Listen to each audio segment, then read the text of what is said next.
Welcome to the Intersecting Us podcast, where math and life intersect. In today's episode, Brian and Dave attempt to bridge the seen and unseen, unraveling the concept of non-physical realities. Well, welcome to the podcast again. We're going to get into some fun things to talk about, some concepts that maybe you may not have thought about recently anyway. That's part of what we want to do here at Intersecting Us. We've been talking about a lot of different math things. One of the things we've hit a lot is when you get in the math world, it's different. It doesn't mean it's just goofy like the Mad Hatter and Alice in Wonderland, but it's just different. It's a different concept. You get to do different things. In our last podcast, we talked about that you could do things in math that you really couldn't do in the real world. And then maybe eventually it would cross over. What we want to talk about today is a little bit, it's kind of a big word. And I'm sure, Dave, you know this word really well. As a math guy, it's a philosophical word. It's part of what we call metaphysics, which is the study of reality. And you tell me, Dave, do you know this word ontology? I really don't. It kind of sounds like oncology, but my guess it has nothing to do with that. It's not anything I've ever ran across. I've heard you use it a couple of times, but I realize it's way above my pay grade. So if you want a test case of someone that knows nothing about it, I could be your test case. Well, and that's ontology. You can Google it. You can look at Merriam-Webster or whatever, but it's just the idea of the philosophical study of being. That's it. Existence, becoming, and reality. I mean, that's it. Being. Who am I? Who am I ontologically? So for when we're talking about we're humans, so what is the ontology of a human? And then that's when you get into philosophical properties. Well, what is essential to being human? And obviously it doesn't take a philosopher or a mathematician to figure out that this gets into a lot of discussions, whether it's ideological or theological or political or all those types of things. So ontology it's a big word, but it's really not that hard. And what I wanted to talk about, we had talked about physical things in eternal ways. We talked about the Big Bang and how that, science has showed us that is something that is very real. But then, that is a finite past and then do we have a finite future? And we've talked about, how that got there and different ideas, which are both, and then you do get into metaphysics and philosophy along with science and math and all those types of things too. But today it's a little bit more just about us. I want to kind of drill down about just humans. So kind of back to the human ontology, human isness. I like the term isness. It's kind of who we are. So, Dave, do you have any trouble having a concept of your physical self? Well, okay, Brian, you feel free to cut me off on this because I say I know nothing about this. I'm just going first thoughts that come to mind because we certainly didn't rehearse any of this. No, we don't want to do that. That would be that would be too much more fun when we don't rehearse. Yeah. And so if I go down this trail, I'm not trying to go down a rabbit trail, but I'm just trying to think about, okay, this is what I just heard about that's the state of being. And I know one of the big things that our culture is wrestling with is the idea of gender. Okay. Oh, certainly. So, yeah. Yep. I think that, for most of my life, I'm approaching 60. It was generally accepted that, okay, we're born male and female. And it's only been now for me, at least, the last couple of years where our culture is wrestling with redefining all that. And I'm not trying to identify what's right and wrong. I'm just wondering, is that also in the concept of ontology is to wrestle with gender? Yeah. I did not really think about that. But when you said that, it's that is a really good way. And again, we do try to do that here. We're not really wanting to get into super big arguments about that. We can certainly, talk about in off podcast, off video about people want to have discussions if we do it very respectfully. But it's a good paradigm because when you look at this, what you have ontologically as a human is there's a physical part of what we would call gender. Okay. But there's also a non-physical part of what Right. we call gender. Right. And I think of myself as a male, and Right. I have a body as a male. Right. So Right. those are I'm just kind of trying to understand. It's like, I never thought about that before, but I feel like I mean, in my own mind, I feel like I think I'm like a male, and then I've got all of the evidence to prove it. Yeah. And I think that's a good thing. You know, like you said, we probably won't go too far down that rabbit trail, but it is a good thing to think about. Just try to, I know it gets personal and it gets ideological, and that's fine. It probably should. But just for academic reasons, philosophical ways we're trying to look at things today, you can think about that. Is maleness just a physical, or is there a non-physical? And what we're talking about now, whether it's just with gender or other things, we're going to talk about just non-physical in general, whatever gender, just humans. But there is right now, we do have people that question, I have a particular physical gender, but I guess the best way to put it, my mind is a different gender. Sure. Right. Well, right there, again, we can go down that trail of how that should work, or if that's good or bad or right or wrong. But for our purposes today, that is making a statement that there's a non-physical part of you. Right. And that's kind of what I'm right. So there's two things going on. You couldn't ask that question without a non-physical part of a person. Right. Okay. Yeah. And I hate to use the word part because that obviously is almost a category error, but we're going to use it anyway. Okay. And you know what? It's our podcast, and I can use whatever word I want. Okay. Well, good. That's kind of what I was thinking. Correct me. Yeah. And I think that's a good concept to get in. I know. So just think of our own selves, whether we're male or female, but your own self, you have a physical self, but we know this. I this morning was at a funeral. Okay. And when went into the service, there was an older gentleman that I knew, really good guy. His eyes were closed. Obviously, he passed away. There was no life in him. He'd been embalmed. The casket was open. Eventually, after the service, we went and we buried him. It was a very traditional type of burial, all those types of things. So all of us are going to get that to that point, right? I mean, right. Yeah. It's reality. Make that assumption now. If something changes, we can reassume. But at by this the way, point, for the actuaries on this podcast, what Brian's saying is Q will eventually equal 1. Q is going to equal 1. Yeah. And when I was an actuary, as a life insurance actuary in Des Moines, I don't know exactly how we did this from the benefits department, but on our tables, when you turned 100, you got your death benefit. So I don't know if we just cut him a check or what we did. I think they were alive until we called them up and said, you've ended our mortality table, and then that caused them to die. It's like, my gosh, I must be dead.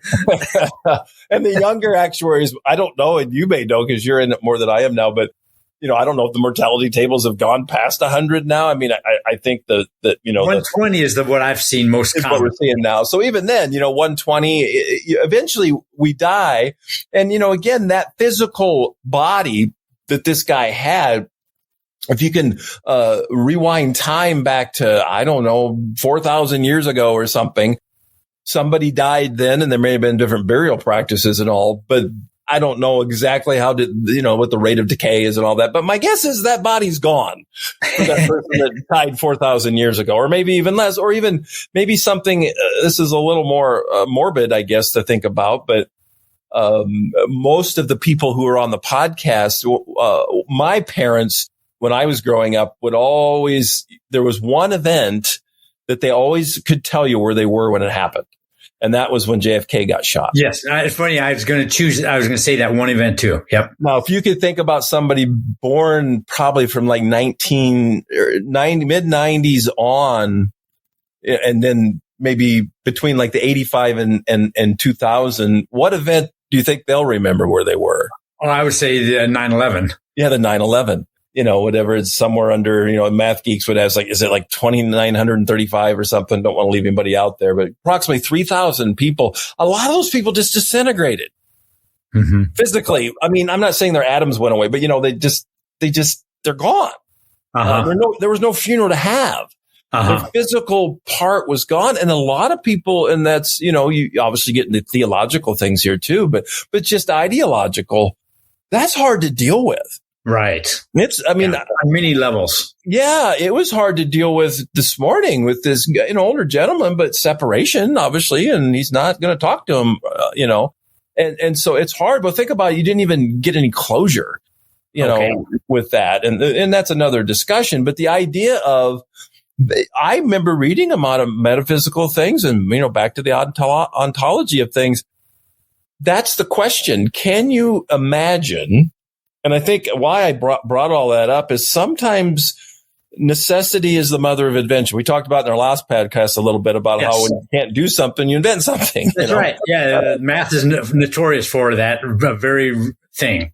Yeah, and so I could have just started this podcast and said, could you imagine, and I'm going to ask you this question, I'll ask it rhetorically, then I'll ask you after I'm saying, could you imagine that you have a non-physical, or we could use the word spiritual if you want, but whatever, soulish, we'll just use non-physical. I think it's either, part of yourself. If I just said that, I could ask you that, David, but now I wanted to frame it in, again, with this funeral I went to, I'm sure people listening have gone to them, have people they love who, or they didn't love, I guess, that have died that they knew, but I guess they're just as dead whether you love them or not. Right. But, I'm going to love you to death came from. Yeah, that's but now think about the 9/11 thing, or just the person that you care about that maybe you've known that, and now cremation is something that people, and so again, there's a physical, it really gets down to very little physical thing. They're sort of not the same form that it was. But now when you think about someone who may have been vaporized at that event in 9/11, 2001, now I'll ask the question, and I'll ask you, this is not rhetorical now, Dave. Okay. Can you imagine that you have a non-physical spiritual part of yourself? I think so. I don't think about that much. So my gut tells me yes, because just the idea of thinking, I look at myself in the mirror and I look at that and I think, who is that guy in the mirror? Because that guy in the mirror has nothing to do with really who I think I am. I kind of think I'm still that 22-year-old guy who graduated from college who had hair. And so I look at this guy who's, lost the hair almost and all the other things that happen. And so I don't even think that right now that person I look at feels like who I am. And so I feel like that the real being of who I am is not encapsulated by the body that I see. So right. I think that's, I don't know what the right answer here is that you're looking for, but I'm just kind of telling you my own personal, without thinking too deeply, kind of how I think about this. And I do think I tried to frame it. It's a philosophical, almost at least Platonic, if not Socratic. Can you imagine it? I'm not asking, do you have it? I mean, we can ask that too, I guess. It's a little bit hard to prove, but can you imagine it? And it sounds like you would say, well, yeah, I can imagine it. It may be harder or easier for some to do that. And I do think that's, why does this matter? Well, this is who we are. I know, and I know I've done this. I know you've done it. We've probably done it on podcasts. We've probably done it in speeches and in presentations. And have you ever used the term, can I pick your brain for a bit? Oh, yeah, sure. Yeah. And really, as I'm not a philosopher as far as PhD or anything, but I try to look into that stuff. Technically, that's not the way you should say that. Okay. You're not picking their brain. Your brain is this gray matter made up of certain human cells that you could get to if you have to have some sort of neurosurgery or something. Really, the term, and this goes back to some of the ancient philosophy, is can I pick or can I probe your mind? When we say that, we want to know what you're thinking. I don't care how much your brain weighs, or I want to pick at it. Right. I don't even want to probe it, and put little, probes on it, And again, I know that's a little picky and almost a little annoying to say that way, but really what we're trying to do is pick your mind. But that is it's a metaphysical statement. It's almost implying, and we don't have, and most of the time it's kind of like the numbers you talked about last podcast. We don't always think about these things, but technically we're making an assumption that there's something non-physical there that has realness to it. The best one I like to do, and I'd like to hear comments back on this. If people say they can't imagine that, just imagine anything. I mean, I don't do we were talking about rabbits. So think of a rabbit. How about a pink rabbit that has a purple bow around its head? If you have to close your eyes, do it. Well, now think about that rabbit. Where is that rabbit? It's not physical. If I opened up, I can think of it right now. So if somebody came and opened up my skull, would they find the rabbit? Well, no. I mean, everybody, that's stupid. Even little kids were like, no, Grandpa, you're being silly. But is it real? And that's the question. It's not a real rabbit in the sense that you could pat it and all that, but you really see it, don't you? Mm-hmm.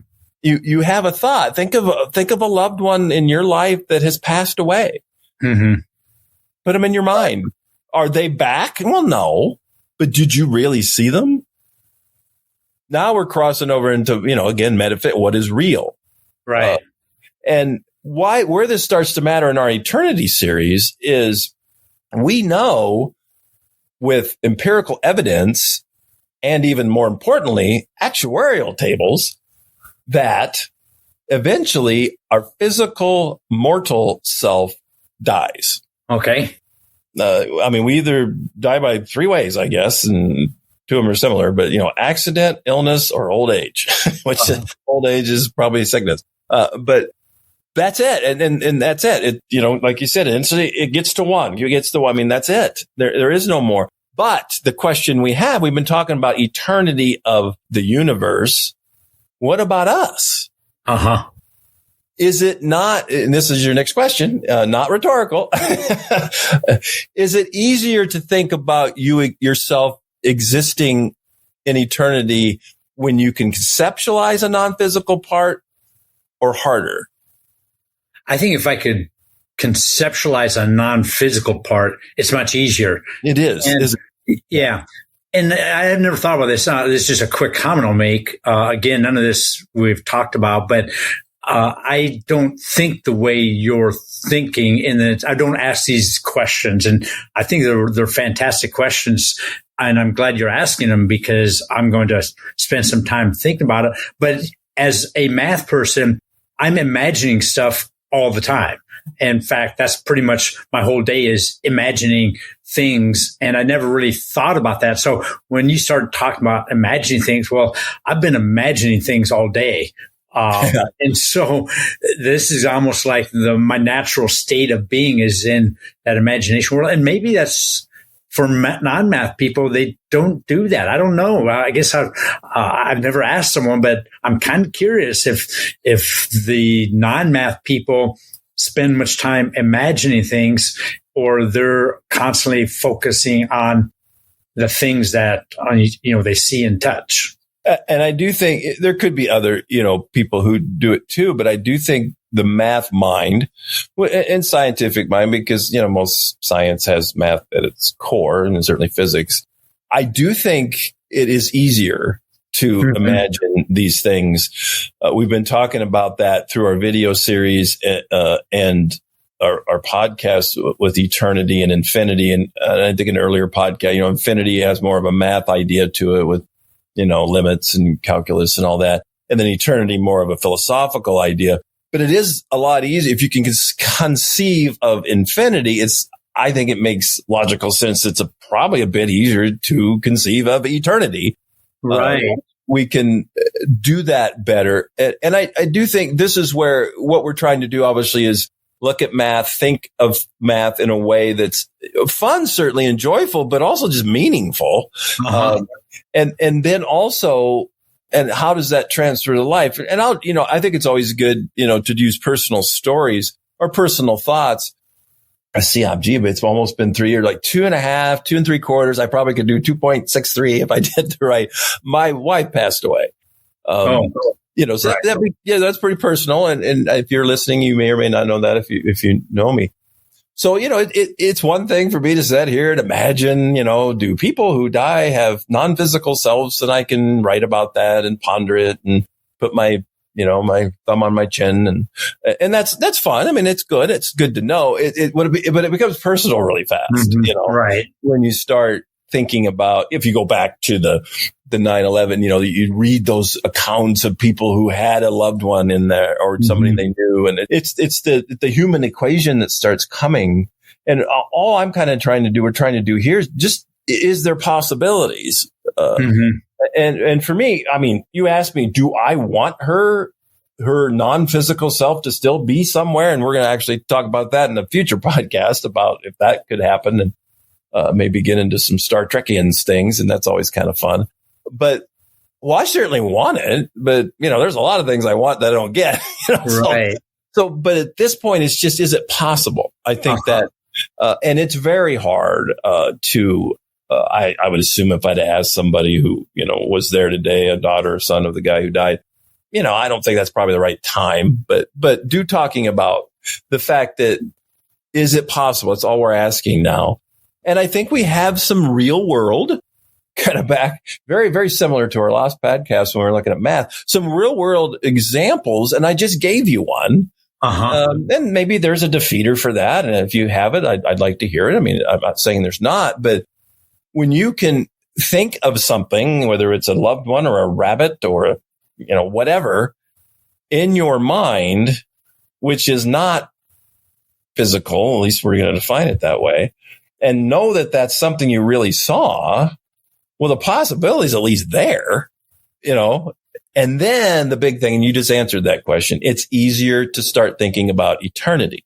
And a lot of science fiction movies are this way. You get people who, what was that movie? I get into too many movies, I know, but it was Cocoon. It was these older folks that got, they could live forever, that was physical. But it's something we all think about, because does everything shut down at death? When our mortality tables get to 1, I know as actuaries, it doesn't matter on the policy whether or not you believe you have a non-physical self. It's like, we can't pay your death benefit because we believe you're still around here somewhere.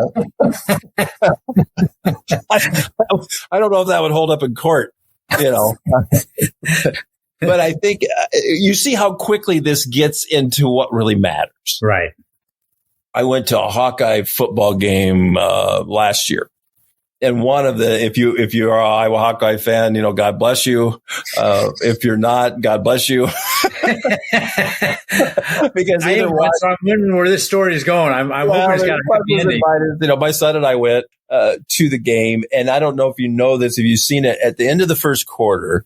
The new tradition at the Hawkeye games is to have everybody in the audience, including the visiting team, to turn around and wave at all of the kids in the oncology wing that can see the game from the hospital at the University of Iowa Hospital. Yeah.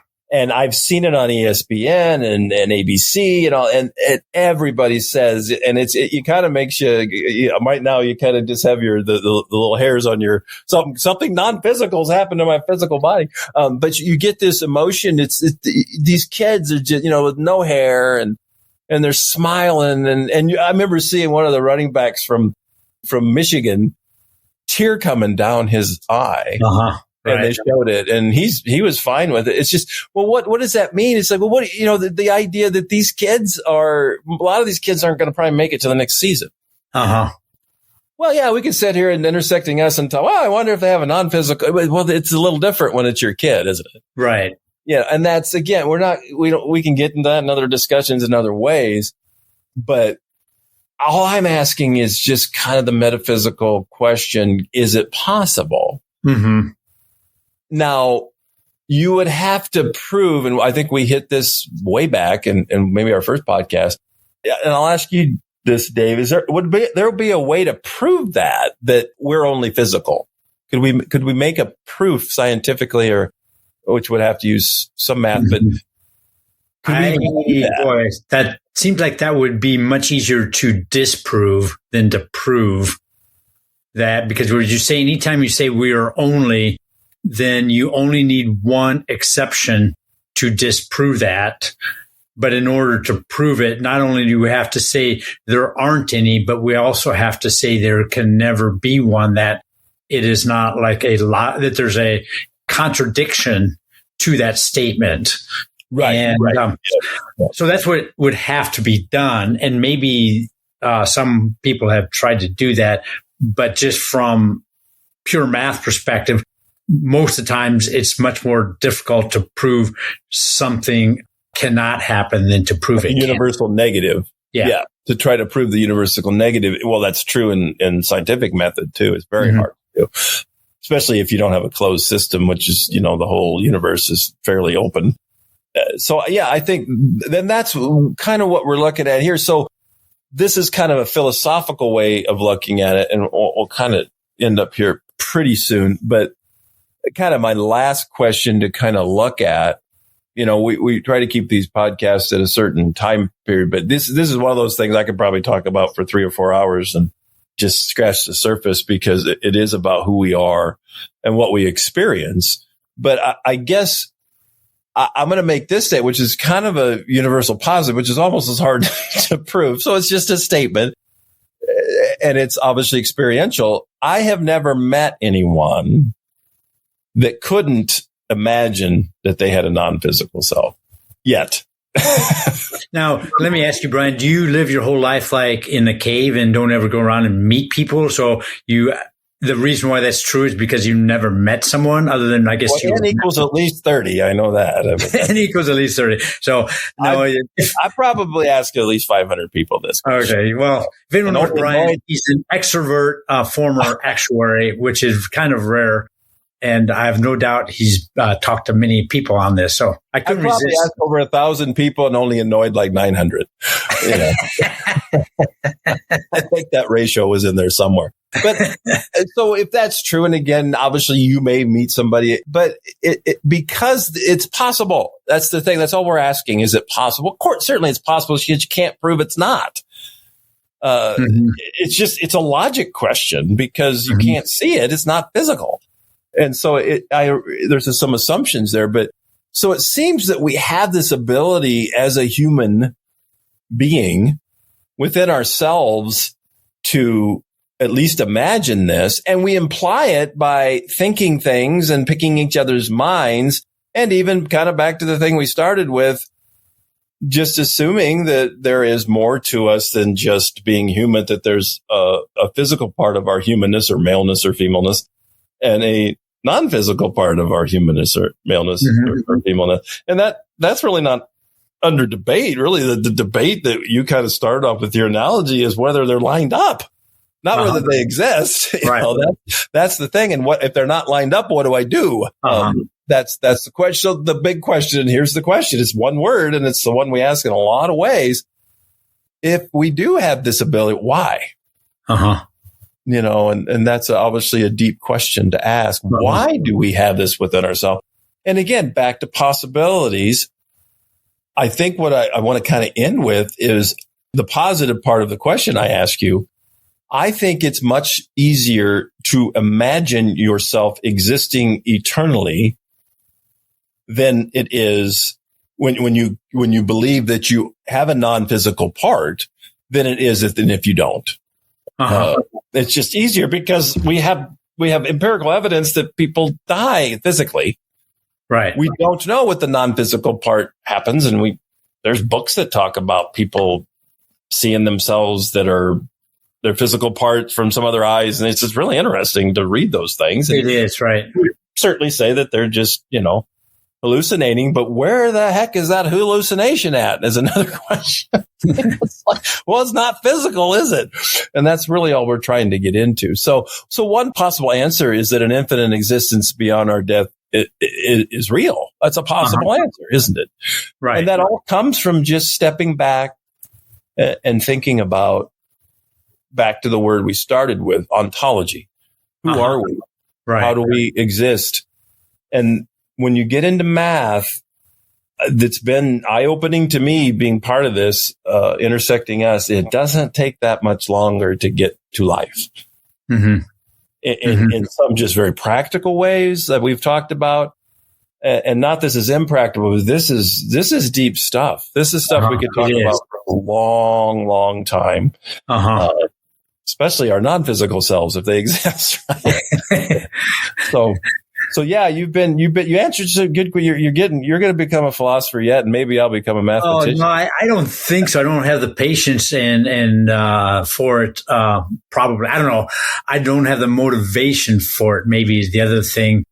And I'm glad that other people, I just like math too much, and my brain is hard enough to, it can't begin to touch all the math things I want to think about. So the last thing I need to do is start another rabbit trail of something else. But I do, stumble into it just by listening to you, and I find it very fascinating.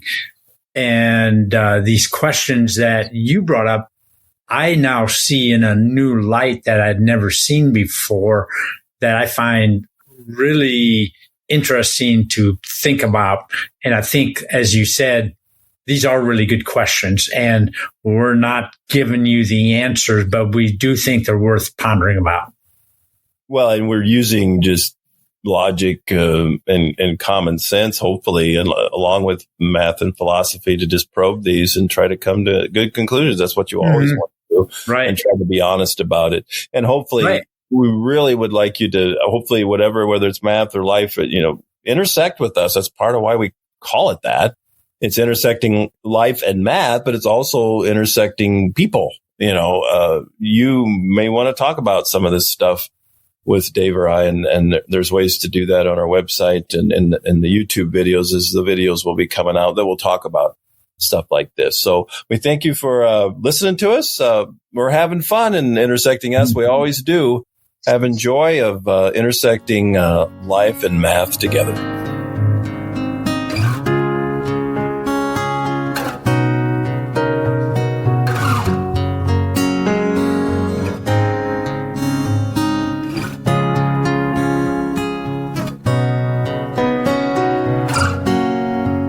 This has been the Intersecting Us podcast.